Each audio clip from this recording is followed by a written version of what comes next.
Okay, all. So over the last couple weeks, or last couple months, I should really say, we've been learning a lot about animation. We've been practicing a lot of animation, how to draw, but also things like the principles, 12 principles of animation.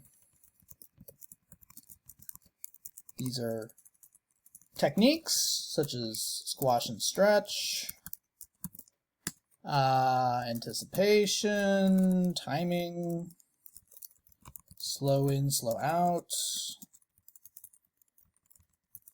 We've talked about walk cycles and using rotoscoping, aka using video to help us with, recording, doing animation. So, this next part is really going to help you guys speed up the process. Okay, at this point, we kind of know that doing animation is a long process. You have to draw every frame. It's a lot of drawing your characters just right, and that can take a while. So we're going to be learning a new method to help us speed up the process of animation called keyframing. Okay, so to understand what keyframing is, let's go back to early days of animation in the US, around the 1920s, 30s, 40s, in the California area. So if you worked at, like, say, the Disney studio, or you worked at Warner Brothers studio, there were really two types of animators. There were key animators, and there were what were called in-between animators, sometimes referred to as tween animators. Okay, so the key animator's job was to draw the key poses. So let's say we were doing an action. Let's say I'm Mickey Mouse and I'm doing this. That's the action. My hand is moving from the left side to the right side. The key animator would animate the key poses. The key poses really are the beginning and the end pose. It was then the in-between, or the tween animator's job, to do all the in-between steps from here, here, here, and here. Okay, so typically key animators were more senior level animators who had been around and were better drawers, and in-between animators were typically more for lower level and animators who were starting off. So what we can do in programs like Tahoma2D, and there's other programs that have keyframe animation like Adobe After Effects or Adobe Animate, is the ability to do keyframe animation. With keyframe animation, instead of having to animate every single frame of our action, we can just animate the key poses. And then the program, in this case Tahoma2D, will do the in-between work for us. Okay, so I've given you guys a bunch of files. It's been a while since I've given you exercises, because to be honest, a lot of what we've been doing is more been drawing based.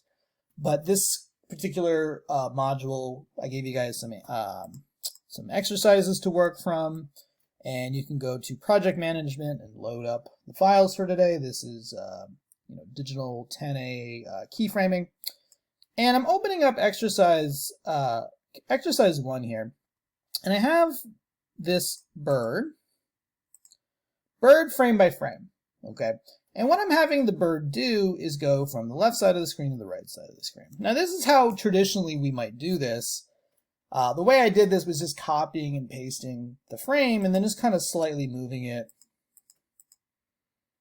from the right side to the left side. I can play back this animation. It's kind of going a little bit fast, so maybe I might even put it on the 2s or 3s here. I'm going to play this back. It's a little slow. I might put it on the 2s. Okay. So there's a lot of work that goes into this, because I have to, animate all of these poses here, right? What I'm going to do is, here on this other bird level, this is going to be my keyframe level. Okay, now we have to first decide what our motion path is going to be.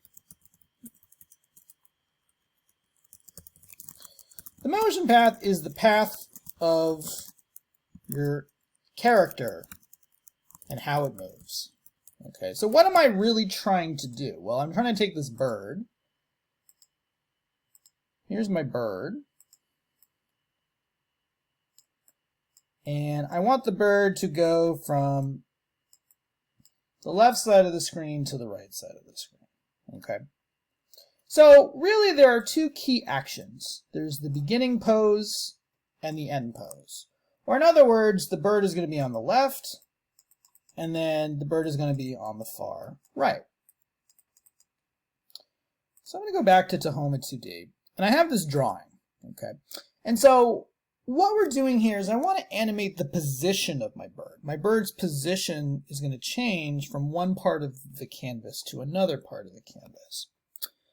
So I want the bird to start on the left side, and then eventually further down in my timeline, I want it to be on the right side. Okay, so what I'm going to do is I'm going to start here, and I'm actually going to extend this maybe to about, I don't know, 24 frames. And in my, right here in my window here, there's this thing here called set key. It looks like a little diamond. What it does is it sets a key pose, okay? So I'm going to click on it, and you're going to notice, it might be hard to see, but I'm going to try to zoom in here. There's a little diamond, white diamond shape here, okay? That is my keyframe. Once you keyframe a level in Tahoma2D, anytime you move that character, you're going to create a second or an additional keyframe. So what I'm going to do is take my time marker, and I'm going to set it down to about 24 frames, or about 1 second. And I'm going to make sure that the animate tool is on, and I'm going to make sure it's set to position. Okay, there's other options like rotation or scale. I'm going to set it to position. And then now what I'm going to do is take my bird, and I'm going to move it. So I'm moving my object over, and what's actually happening is it's making an additional keyframe. Okay. So this is my beginning keyframe. This is my end keyframe. Beginning pose, end pose. So I've created two poses, and then what Tahoma2D is going to do is then do all the in-between parts of that animation. So it figured out where I was starting from and where I ended up, and it went, oh, okay, and it figured out how to interpolate between those. So if I play this back, now my bird is moving across the page. Okay, so there are benefits of keyframe animation.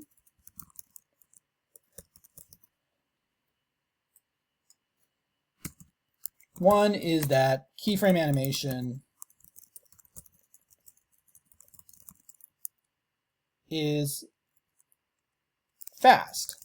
In other words, like, how long did it take me to animate 1 second of animation? Not very long. As you guys know from animating walk cycles and things, animating can take a long time, right? But I was able to animate this action relatively quickly. Another benefit of keyframe animation is keyframe animation can be edited quickly. Okay. Now, what do I mean by that? Well, let's say I had this, I'm going to go back to my frame-by-frame animation here. Okay.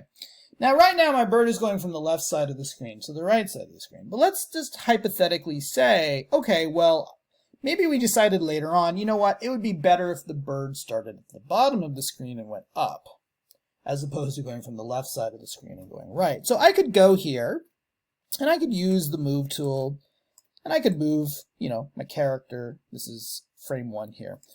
But the problem is that it only actually changes that one frame here. As soon as I go back, the rest of them are still, in place, and I would have to literally go and move each individual frame. And that could be a very long, time-consuming process. The thing about keyframe animation is all of your animation is based on the keyframes. So if you change the keyframes, you're going to change the overarching animation because Tahoma2D is going to reset the in-between frames. So in other words, what I'm going to do is click on my beginning pose, and I'm going to move the bird to the bottom of my screen. And then I'm going to go to the end. And once again, I'm going to move the bird from the right side of the screen to the top. And then when I play back my animation, you can see the rest of the frames here automatically got adjusted. Okay, so this is a lot easier for me to make animations, but also to edit those animations. I only have to do with a couple of poses, as opposed to here with a frame by frame where I have to, you know, deal with multiple poses and making multiple edits. Okay, so, you know, I was able to quickly move an object across the page. Now think of, you know, let me do another quick example. Maybe I'm going to make the sun. And I want the sun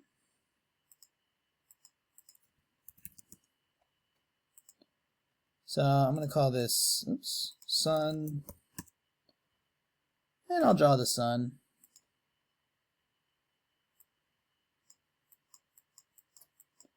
I want the sun to move across the page.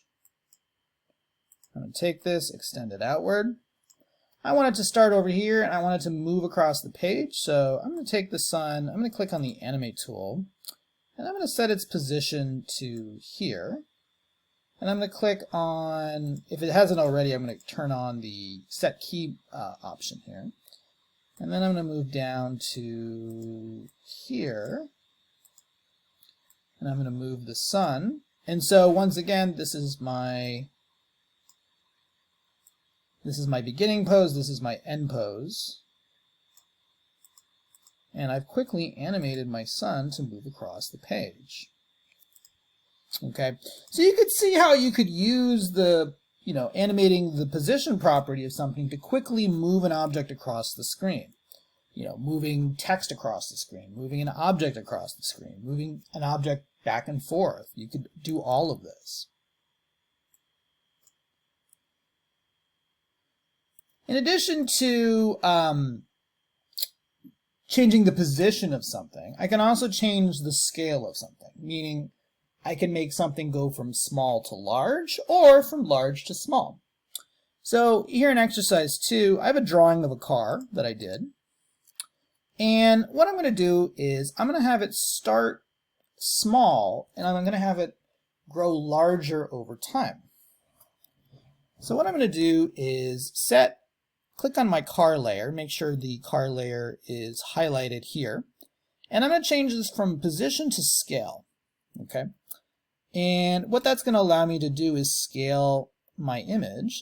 I want the image to start here. So if it hasn't already, make sure you set a keyframe.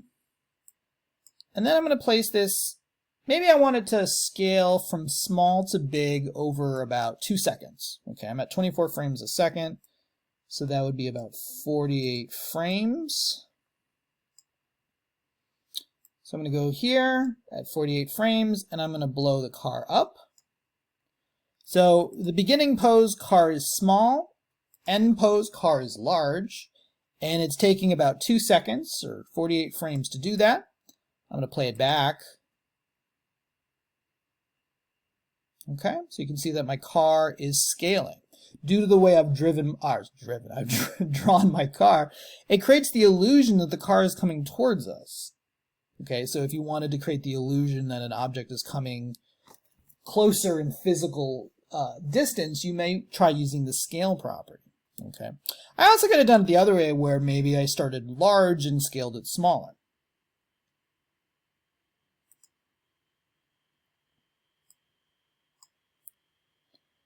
I'm going to go to exercise 3.